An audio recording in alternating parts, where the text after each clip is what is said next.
आज है तुलसा माता का विवाह, यानी कि आज है कार्तिक पूर्णिमा। वैसे तो एकादशी को लोग शादी करते हैं, तुलसा माता की कहते हैं कार्तिक पूर्णिमा के दिन विदाई होती है, लेकिन हम लोगों के यहाँ हमेशा कार्तिक पूर्णिमा वाले दिन ही पूजा होती है। तो मैं आज के ही दिन पूजा कर रही हूँ।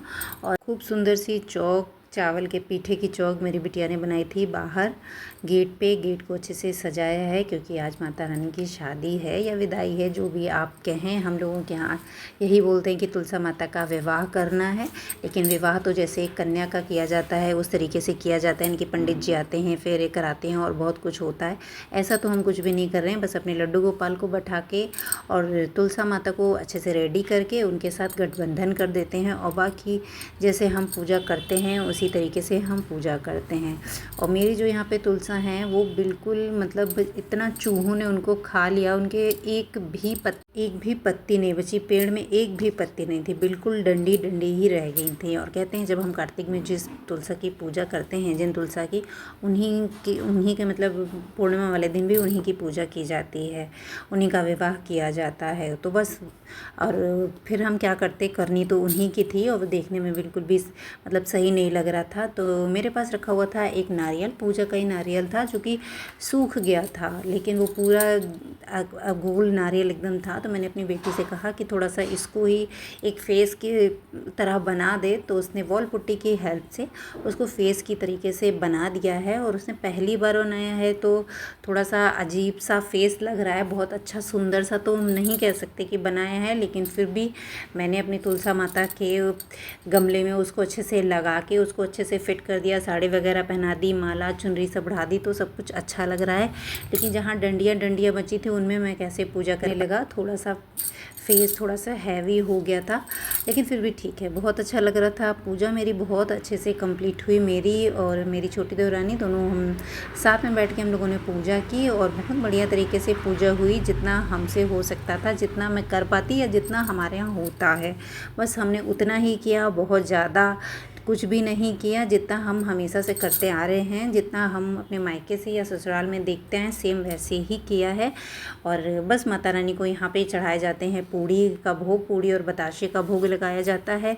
और अगर आप चाहें तो मीठा ले सकते हैं, बस यही इन्हीं का भोग लगता है। उसके बाद में आप अपने अकॉर्डिंग खाना वगैरह बना के बाद में माता रानी का भोग लगा सकते हैं। और उसके बाद मैंने की बहुत अच्छे से माता रानी की आरती, और हम लोगों की पूजा बहुत ही बढ़िया तरीके से संपन्न हो गई है। और हमारी तुलसी माता का विवाह बहुत अच्छे से हुआ और बहुत अच्छा लग रहा है।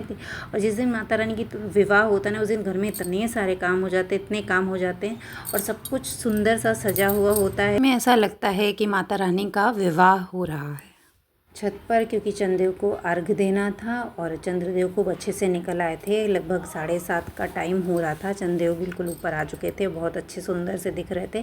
मेरी देवरानी यहाँ पे पूजा करके गई थी तो थाली वगैरह रखी हुई थी, मैंने फटाफट से उसी थाली में पूजा कर ली और जल्दी जल्दी से आरती वगैरह का चंद्रदेव की उतार के मुझे जाना था नीचे, क्योंकि मुझे बनाना था अभी कान्हा जी का भोग।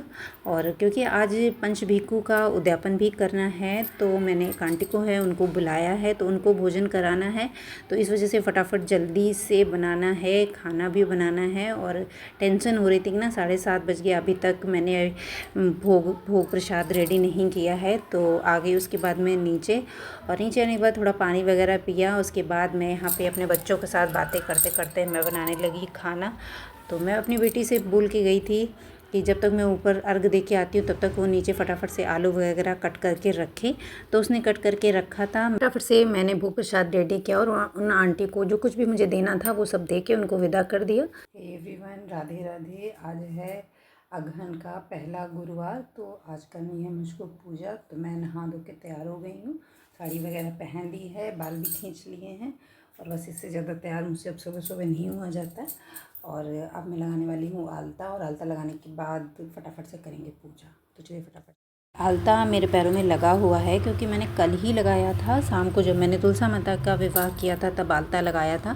और लेकिन अभी सुबह हम करने जा रहे हैं लक्ष्मी माता की पूजा। तो इसमें कहते हैं कि अच्छे से तैयार होके ही पूजा करनी चाहिए, नहीं कि बस ऐसे उठे और कुछ भी कपड़े पहने हैं और बाल खींचे हैं कि नहीं खींचे हैं और बस पूजा करने बैठ गए। नहीं, अच्छे से रेडी होके ही पूजा करनी होती है। और फटाफट से रंग लगाने के बाद मैं आ गई बाहर। तो बाहर आके देखा तो ये जो चौक वगैरह बनाई थी मेरी बेटी ने रात में, वो देखिए पूरी चूहे खा गए हैं। खूब अच्छी सुंदर से पैर वगैरह बनाए थे, लेकिन सब चूहे खा गए। और बाहर एक चौक बनाई थी बड़ी सी, उसको तो गाय ही चाट गई हैं। और अब क्या ही कर सकते हैं, जो कुछ जितना बना है उसी पे हमें पूजा करनी है, क्योंकि बहुत देर हो रही है। 4 साढ़े 4 बज चुका है और ये पूजा ब्रह्म मुहूर्त में ही समाप्त करनी है, यानी कि 5:30 बजे तक मुझे लक्ष्मी पूजा समाप्त करनी है।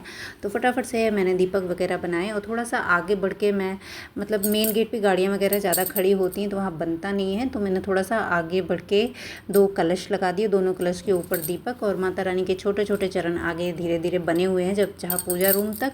तो उन पे दीपक जलाती हुई उनकी पूजन करते हुए मैं आ गई अंदर, माता रानी को आमंत्रण देकर कि माता रानी आइए, आपका स्वागत है हमारे घर पे।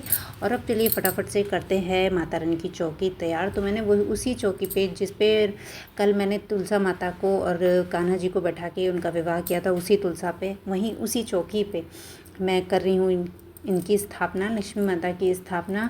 और कान्हा जी को तो रात में ही हटा दिया था क्योंकि उनको सुलाना था, तो उनको हटा दिया था, तो इसलिए उनको हटा के उन्हीं की जो जहाँ पे जगह थी वहीं पे एक पाटा लगा के वहीं पे लक्ष्मी माता को स्थापित कर रही हूँ।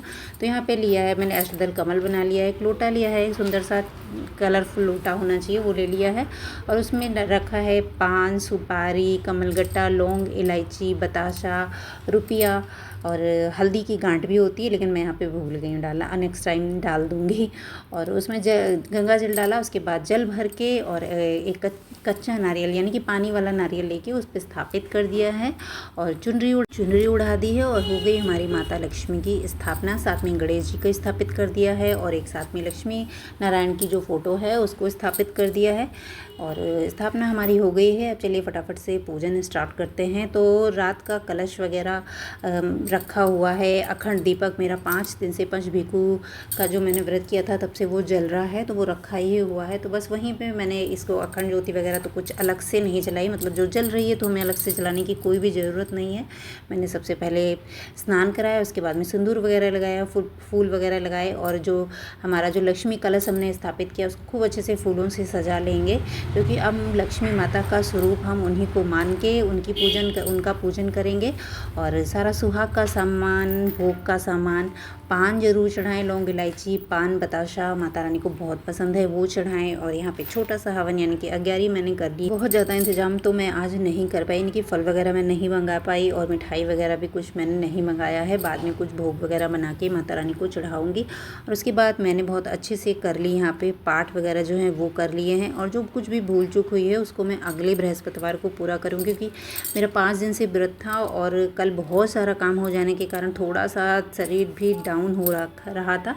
तो माता लक्ष्मी कृपया माफ़ करिएगा। और फिर उसके बाद पूजा वगैरह संपन्न करने के बाद मैंने अपने घर बच्चों के लिए, अपने हस्बैंड के लिए लंच वगैरह प्रिपेयर किया। उनको स्कूल वगैरह भेजने के बाद मैं यहाँ पे चिड़ा चिड़ी की कहानी, चिड़ा चिड़ी की पूजा करने जा रही हूँ। कहते हैं कि जो है जब तक आप पंचभिखु का व्रत करते हैं या कार्तिक स्नान करते हैं या जो कुछ भी आप कार्तिक में करते हैं, उसमें ये चिड़ा चिड़ी की कहानी सुनना, पूजा करना बहुत ही शुभ माना जाता है। इससे हमें मतलब बहुत अच्छा माना जाता है। धन धान्य हमारे घर भरे रहते हैं और धन संपदा की कोई कमी नहीं होती है, हमारे किचन में कभी कोई कमी नहीं होती है। तो इसकी पूजा करना बहुत ज़रूरी है, ज़रूर करना चाहिए। ज़्यादा कुछ भी हमको इसमें नहीं करना है, बस हमें ले लेना है आटा और आटा से एक हमें घर बनाना है। जितने भी आप मतलब कमरे बनाएंगे ना उस घर में उसमें दरवाज़ा ज़रूर बनाइए और 4-5 कमरे आप अपने हिसाब से अपने अकॉर्डिंग आप बना लीजिए। और उसके बाद में हमें उनमें अन्न रखना है, जो कुछ भी आपके घर में दाल वगैरह हो, दाल चावल जो कुछ भी वो सारा कुछ उसमें आप थोड़ा थोड़ा सा करके रख दीजिए। और उसके बाद हम हम बनाएंगे आटे के चिड़ा चिड़ी। तो आटा, गूथा हुआ आटा, सादा प्लेन आटा हमको चाहिए, वो हमको ले लेना है और उससे हमें एक चिड़ा चिड़ी का स्वरूप देना है, यानी कि चिड़ियों का स्वरूप बनाना है। चिड़ी का थोड़ा सा छोटा और चिड़े का थोड़ा सा बड़ा, बस बाकी कुछ भी नहीं करना। बहुत ही सिंपल है, बहुत ही ईजी तरीके से बन जाता है। और मैंने यहाँ पे ऐसे ही बना दिया और उसमें एक माचिस की तीली से एक होल कर दिया, यानी कि आंखें बना दी, थोड़ी सी डिज़ाइन बना दी, यानी कि पीछे की तरफ थोड़ा पंख की तरह लगने लगे। बस हमारी चिड़िया बनकर रेडी हो गई है। और इनको हम बीच में स्थापित करेंगे, अपने जो हमने घर बनाया है उसके बीचों बीच में हम इनको स्थापित कर देंगे।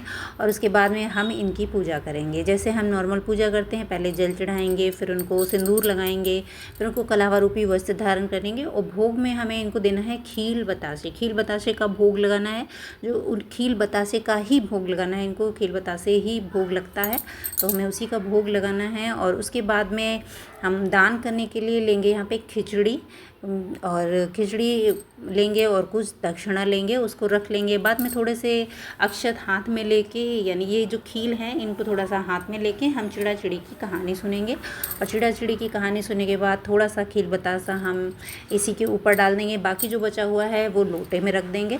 और हाँ, यहाँ पे दीपक जलाने हैं, तो आप 5, 7, 9 आप अपने अकॉर्डिंग दीपक जला सकते हैं। मैंने यहाँ पे 5 दीपक जलाए हैं, घी के दीपक जलाए हैं। और उसके बाद अब हम सुनेंगे कथा। कथा सुनने के बाद जो हमने खील बतासे जो लोटे में डाले हैं उसको जो हम किसी गमले में डाल देंगे या सूर्य भगवान को अर्घ दे देंगे, आप अपने अकॉर्डिंग कर लें। और उसके बाद माता रानी से प्रार्थना करेंगे कि कार्तिक के ठाकुर जी, आपने जैसे सबके घर भरे हैं वैसे हमारा घर भी भरिए, जो भूल चुकी हो उसको माफ़ करिए और हमारे घर पे अपनी कृपा दृष्टि सदा बनाए रखें। और बस इसी कामना के साथ इस वीडियो को यहीं पे एंड करती हूँ। Thank you for watching. अगर वीडियो आप लोगों को अच्छा लगा है तो please like, comment and share ज़रूर कीजिएगा। चलिए फिर मिलते हैं किसी और अच्छे से वीडियो में, तब तक के लिए राधे राधे, जय श्री कृष्ण।